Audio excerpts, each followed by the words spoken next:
NDA വിടുവെന്ന പ്രചരണം വസ്തുതാവിരുദ്ധമാണെന്നും മുന്നണിയിൽ ഉറച്ചു നിൽക്കുമെന്നും ബിഡിജെഎസ് സംസ്ഥാന പ്രസിഡന്റ് തുഷാർ വെള്ളാപ്പള്ളി പറഞ്ഞു. പാർട്ടി സംസ്ഥാന നിർവാഹക സമിതി യോഗത്തിന് ശേഷം മാധ്യമപ്രവർത്തകരോട് സംസാരിക്കുകയായിരുന്നു അദ്ദേഹം.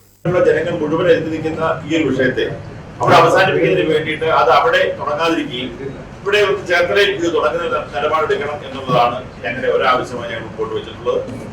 രണ്ട്, പാലക്കാട് അതുപോലെ തന്നെ നമ്മുടെ കുട്ടനാട് നെൽകർഷകർക്ക് ഒരുപാട് ബുദ്ധിമുട്ടുണ്ടായിക്കൊണ്ടിരിക്കുന്ന ഒരു അവസ്ഥയാണ്. കേന്ദ്രത്തിൽ നിന്ന് പണം കിട്ടിയിട്ടും കേരളത്തിൽ നൽകാത്ത ഒരവസ്ഥ. അവരെ സംബന്ധിച്ചിടത്തോളം എല്ലാവരുടെയും ലോണുകൾ LP ആകുന്നു. അവർക്ക് ഒരുപാട് തരത്തിലുള്ള ജീവിത പ്രശ്നങ്ങൾ ഉണ്ടാകുന്നു. പലരും ആത്മഹത്യ ചെയ്യുന്ന രീതിയിലേക്ക് ഓരോ കാര്യങ്ങൾ പോകുന്നു. അതിനുവേണ്ടിയുള്ള ശക്തമായിട്ടുള്ള സമര പരിപാടികൾ ഞങ്ങൾ പ്ലാൻ ചെയ്തിട്ടുണ്ട്. രാഷ്ട്രീയത്തിൽ സ്ഥിരമായി ശത്രുക്കളോ മിത്രങ്ങളോ ഇല്ലെങ്കിലും NDA ഘടകകക്ഷി എന്ന നിലയിൽ അർഹമായ സ്ഥാനങ്ങൾ ലഭിച്ചിട്ടുണ്ട്. കോട്ടയത്ത് നടന്ന യോഗത്തിൽ ചില അംഗങ്ങളുടെ വ്യക്തിപരമായ അഭിപ്രായമാണ് പ്രമേയമെന്ന പേരിൽ പ്രചരിച്ചത്. LDF, UDF മുന്നണികളുമായി താരതമ്യം ചെയ്യുമ്പോൾ BJPയിലെ തർക്കങ്ങൾ നിസ്സാരമാണെന്നും തുഷാർ വെള്ളാപ്പള്ളി പറഞ്ഞു.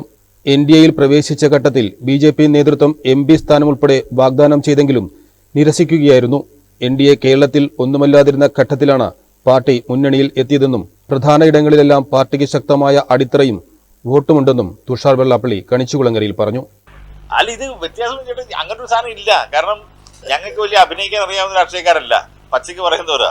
അപ്പൊ ഞങ്ങളെ സംബന്ധിച്ചിടത്തോളം അവർ ഞങ്ങളുടെ അടുത്ത് പെരുമാറുന്നതും ഞങ്ങളുടെ ആളുകളുടെ അടുത്ത് എല്ലാം പെരുമാറുന്ന ഒരു മോശമായിട്ട് പെരുമാറ്റം ഉണ്ടെങ്കിൽ തീർച്ചയായും എന്നേക്കാൾ സ്പീഡിൽ നിൽക്കുന്നവരെല്ലാവരും ഒരാളും മോശക്കാരല്ല. അപ്പൊ ഞാൻ പറഞ്ഞാൽ നിൽക്കുകയില്ല. കാരണം ആദ്യം പ്രശ്നം ഉണ്ടാക്കിയിട്ട് പിന്നെ സംസാരം ഉണ്ടാവും.